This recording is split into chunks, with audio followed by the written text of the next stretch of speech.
করে কথা বলি। অনেকে বলে দেখি, বলে যে ডক্টর মোহাম্মদ ইউনূস আরও 5 বছর থাকুক, নির্বাচন এখন দেওয়া দরকার নাই। তাদের বলি, ভাই তোরা বোকার স্বর্গে আছিস, কারণ অনেক কিছু জানিস না, তার জন্য এই কথাগুলো বলতেছিস। যে সেও যদি না আসে, নির্বাচন যদি না দেয়, তাহলে হচ্ছে গিয়ে সেনাবাহিনীর হাতে দিয়ে দেব, ঠিক আছে? কারণ যোগ্য লোকের চেয়ে ওখানে অযোগ্য লোকের চেয়ে যোগ্য লোক ভালো। কথাটা বললাম এর জন্য যে অনেকে কিছু জানে না। আচ্ছা, সমন্বয় কি এই 5 জন বা 6 জন এরাই কি ডক্টর মোহাম্মদ ইউনূসকে বসাইছে গদিতে?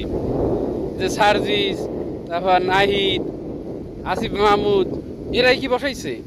হাসনাত আবদুল্লাহ, এরাই কি গদিতে বসাইছে? আর ছাত্র, এই যে বর্তমানে এখন যেই সব ছাত্ররা, কারো চোখ নাই, কারো পায়ে সমস্যা হয়েছে, মাঝে মাঝে তো দেখি তারা মিডিয়ার সামনে আসে, আইসে কান্নাকাটি বিভিন্ন রকম করে। তাদের কি কোনো সমস্যার সমাধান করছে? করে নাই।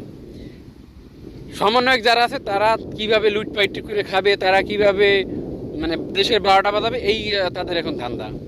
তারা ভালো কিছু করতেছে না। আবার একটা কথা কি বলে, টাকা তোলে পল্টনে, যায় লন্ডনে। এই যেই শালারা বলিস তাদের বলি যে তারেক যে কি এতদিন টাকা, তার তো এতদিন লাগে নাই। আওয়ামী লীগ সরকার সময় কই সে চলে নাই? এখন কি মানে সে যদি নাও করে রাজনীতি, তারপরেও কিন্তু সে ভালো থাকবে, মানে ভালো করবে থাকবে। তাছাড়া বড় বড় কথা হচ্ছে টাকা তোলে পল্টনে, যায় লন্ডনে। তাই দেখছিস তোরা লন্ডনে টাকা যায় না, না যায়? লন্ডনে যে কথাটা বলিস, এইসব কথা তারা বলিস, তারা লন্ডনে যাইস, তারা লন্ডনে যাইস, তাদের বলতেছি তারা লন্ডনে যাইস, ঠিক আছে? ক্ষমতা থাকলে, মানে ওইভাবে বলি নাই, বলছি যে লন্ডনে তো টাকা থাকলে তুই লন্ডনে দিয়ে দেখা। বেটা টাকা আছে বলে সে বেটা লন্ডনে গেছে। আর বিএনপি রে ছোট রাজনৈতিক দল ভাইব না। যে এনসিপি মাঝে মধ্যে কথা বলে বিএনপি বিএনপি তুলে। বাংলাদেশে যদি কেউ, আমি অন্য কেউ বলবো না, বাংলাদেশে যদি ভালো নেতৃত্ব দেয়, একমাত্র বেগম খালেদা দিয়েই দিছে। ইতিহাস ঘাইটে দেখে আয়, ইতিহাস ঘাইটে দেখে আয়, ঠিক আছে? তার মতো রাজনীতি কেউ করে না, আর তার মতো কেউ করবেও না, ঠিক আছে? সে আজকে অসুস্থ বলে এইরকম, ঠিক আছে? সে যদি আজকে সুস্থ থাকতো তাহলে দেখাই দিত বিএনপি কি দল, ঠিক আছে? বিএনপি তো অন্য মানুষের মতন স্বৈরাচারী করতে পারে না, তারপর লুটপাট করতে পারে না, এইগুলো পারে না বলে।